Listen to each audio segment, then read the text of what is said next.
Assalamualaikum warahmatullahi wabarakatuh. Saya Ihsan Dwika Putra akan dengan NIM 1030124001119 dari kelas IF 4807. Di sini saya akan menjelaskan soal-soal dari tugas CLO 1. Soal nomor 1 itu adalah dicari himpunan penyelesaian dari X plus 2 per X min 1 kurang dari sama dengan X per X plus 1. Oke, untuk menyelesaikan ini pertama-tama kita akan memindah ruaskan dari sini ke sini. Akan ditemukan menjadi plus 2 per X min 1 dikurangi X per X plus 1. Nah, sekarang kita akan menyamakan penyebutnya terlebih dahulu, yaitu dengan kali bawah dengan kali bawah, lalu kali atas dengan kali bawah, dan kali atas kali bawah. Pertama kita kali atas kali bawah di sini.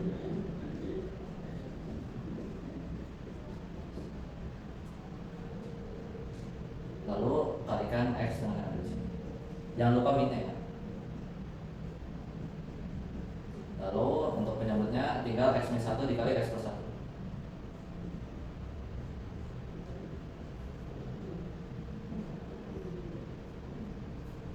Nah, sekarang kita akan menyelesaikan persamaan yang ada di dalam pembilang.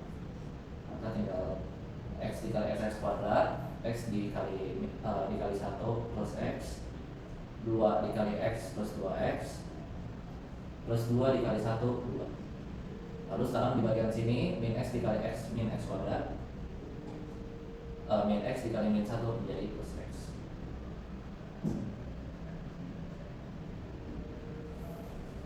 Jangan lupa dengan penyebutnya.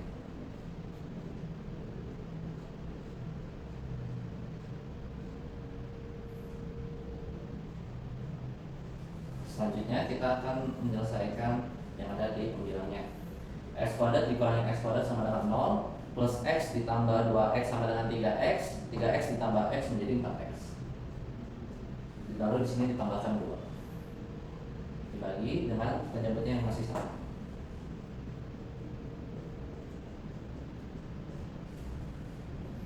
Oke, untuk selanjutnya kita tinggal cari nilai X-nya dari pembilang dan penyebutnya. Pertama 4X plus 2 sama dengan 0, 2 dipindah ruaskan menjadi minus 2, lalu 4 dipindah ruaskan menjadi X sama dengan min 2 per 4, maka hasilnya adalah min 1 per 2. Lalu sekarang untuk X min 1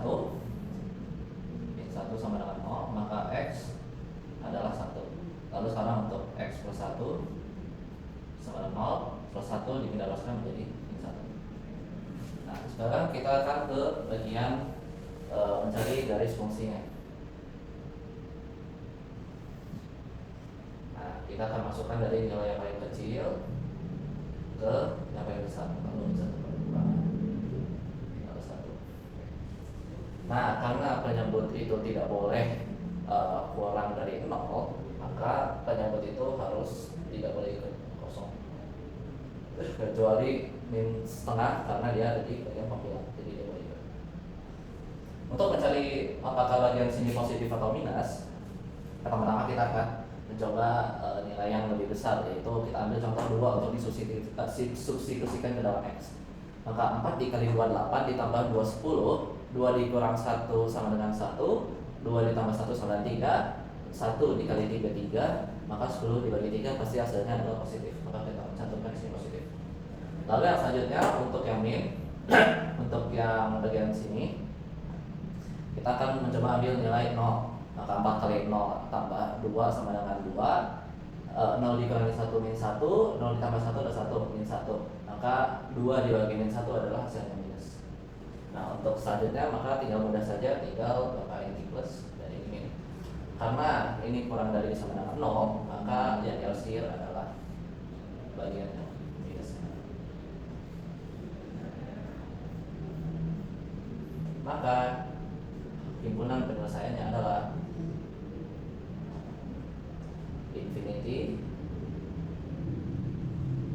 minus infinity, min 1, dan union gabungan min setengah yang masuk 1 per 2, 1.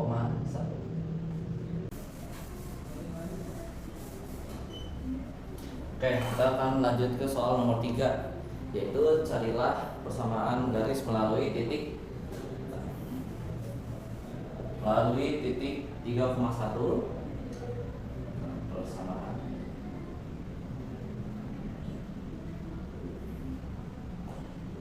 garis 3,1 dan 2,4. Nah, pertama-tama kita harus mengingat kembali rumus untuk persamaan garis, yaitu ada Y min Y1 sama dengan M dikalikan dengan X min X1. Nah, M itu dari delta Y dibagi delta X. Nah, di sini berarti Y2 min Y1 dibagi X2 min X1. Setelah kita tahu ini, kita akan mensubstitusikan nilai-nilai yang ada di sini ke dalam rumus ini. Agar memudahkan, kita pertama-tama akan mencari nilai M-nya terlebih dahulu. Maka Y2 dikurangi Y1 dibagi dengan 2 dikurangi 3. Maka hasilnya adalah 4 dikurangi 1, 3 dibagi dengan min 1. Maka hasilnya sama dengan min 3.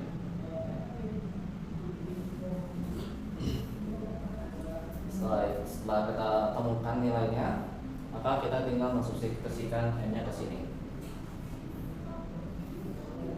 Kita tulis, dan kita juga substitusikan nilai Y1-nya dan X1-nya. Y1-nya kita ambil dari sini. M min 3 dikalikan dengan X min 1. X min 3. Selanjutnya kita akan selesaikan persoalan yang ada di sini terlebih dahulu. Maka Y min 1 sama dengan min 3 dikali X adalah min 3X. Min 3 dikali min 3 sama dengan plus 9. Lalu kita pindah luaskan, Y sama dengan min 3X plus 10. Maka persamaan garisnya adalah Fx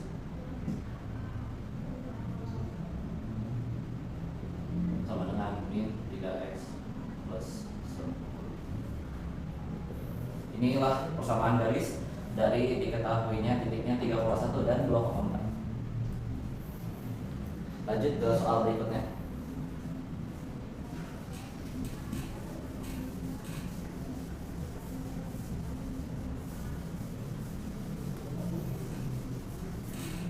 Untuk selanjutnya soal nomor 3.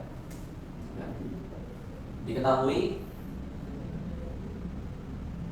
nilai Fx adalah cos X dan nilai Gx adalah akar X. Yang dicari adalah domain GOF-nya. Oke, agar lebih memudahkan, pertama-tama kita akan mencari domain dari F-nya terlebih dahulu. Untuk domain F, karena dia nilainya cos X, maka X itu pasti sama dengan bilangan real. Ya. Mengapa? Karena setiap X dimasukkan, mau itu 1 atau 10 atau berapa, hasilnya pasti tetap akan ada. Lalu yang kedua, D dan G. Karena dia di dalam akar, maka X itu tidak boleh kurang dari 0. Maka X harus lebih dari sama dengan 0. Nah, untuk mencari domain GOF-nya, pertama-tama kita akan mencari tahu bagian mana saja dari cos X yang bisa kita pakai. Karena di sini DGOF itu pasti dari F sama dengan cos X lebih dari sama dengan 0. Maka kita harus mencari nilai cos yang akan hasilnya nanti menjadi positif. Untuk itu kita akan kembali membuat tabel derajat. Di sini 2V atau 0. Di sini V per 2. Di sini V. Di sini 3 per 2V. Nah, kita akan kembali ke pelajaran SMA. Di sini adalah untuk semua, mau sin, mau cos atau tan. dia akan bernilai positif. Lalu di sini sin, di sini tan, dan yang terakhir adalah di sini cos. Setelah kita mengetahui semuanya, maka yang pasti cos x itu maka harus dari derajat 2V sampai V per 2 dan 3/2V sampai 2/V. Maka tinggal mudah saja untuk mencari himpunannya. Maka himpunannya adalah jadi 2V sampai V per 2. Oh iya, karena ini nilainya lebih dari sama dengan, maka dia nilainya harus masuk juga ya. 0 juga harus masuk. 2V, V per 2 gabungan dari 3/2V,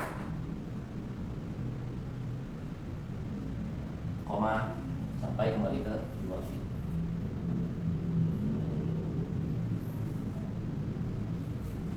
Jadi untuk nilai dari domain BOF nya adalah ini 2V, V per 2 union dari 3/2V, 2V. Oke, sekian dari saya. Terima kasih. Wassalamualaikum warahmatullahi wabarakatuh.